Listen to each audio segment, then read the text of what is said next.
முருகா, இந்த வருஷம் சஷ்டி விரதம் 48 நாளும் எப்படி இருக்கிறதுன்னு பார்க்கலாமா? இந்த வருஷம் அக்டோபர் 27ஆம் தேதி சஷ்டி விரதம் முடியுது. செப்டம்பர் 10, 2025 இன்னைக்கு ஃபர்ஸ்ட் நாள் ஆரம்பிச்சிருக்கோம். ஆஸ் யூஷுவல் காலையில எழுந்து குளிச்சு, முடிச்சு, வீடெல்லாம் பெருக்கி எல்லாமே பண்ணியிருப்பீங்க இல்லையா?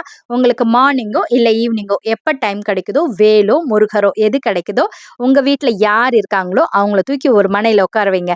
உட்கார வச்சுட்டு அவருக்கு ஃபர்ஸ்ட் தண்ணிய ஊத்தி கழுவிட்டு அதுக்கப்புறம் பால் ஊத்தி அபிஷேகம் பண்ணிடுங்க. பால் அபிஷேகம் பண்ண பண்ண நம்மளுடைய பாவங்கள் எல்லாம் கரையும். மேல பாவம் பண்ணாம இருக்கவும் பார்த்துக்கணும். அதுக்கப்புறம் 2 அபிஷேகம் ஒண்ணா பண்ண போறேன். எல்லாருக்குமே காசு வேணும் இல்லையா? அதனால உங்ககிட்ட இருக்க கோல்டு காயினோ, செயினோ, மோதிரமோ ஏதோ ஒண்ணு போட்டுக்கோங்க. எதுவுமே இல்லக்கான்னா ஒரே ₹1 காயின கூட வச்சுக்கோங்க. பன்னீர் ஊத்தி அபிஷேகம் பண்ணுங்க. அந்த பன்னீரை பத்திரமா எடுத்து வச்சுக்கோங்க. கீழே ஊத்திராதீங்க. கடைசியா என்ன பண்றதுன்னு காட்டுறேன். அதுக்கப்புறம் பூவெல்லாம் வச்சு அலங்காரம் பண்ணி நமக்கு தெரிஞ்ச மந்திரங்கள் எது இருக்கோ அதை சொல்லலாம். அப்படி இல்லையா, ஓம் சரவண பவான் மட்டும் கூட சொல்லுங்க. இன்னைக்கு நான் கந்த சஷ்டி கவசமும் குமாரஸ்தவமும் படிச்சிருக்கேன். படிச்சுட்டு ஒவ்வொரு அபிஷேகம் எப்படி பண்றதுன்னு பார்த்துருப்பீங்க. அதே மாதிரி பண்ணிக்கோங்க. நெய்வேத்தியம் வச்சுட்டு நெய்வேத்தியம் சமர்ப்பயாமி சொல்லிட்டு கற்பூர ஹாரதி காமிச்சிட்டு உங்களுக்கு வேண்டியதை மனசார உருகி வேண்டிக்கோங்க. போன வருஷம் நான் வேண்டினேன், இந்த வருஷம் எனக்கு அது கண்டிப்பா நடந்துடுச்சு.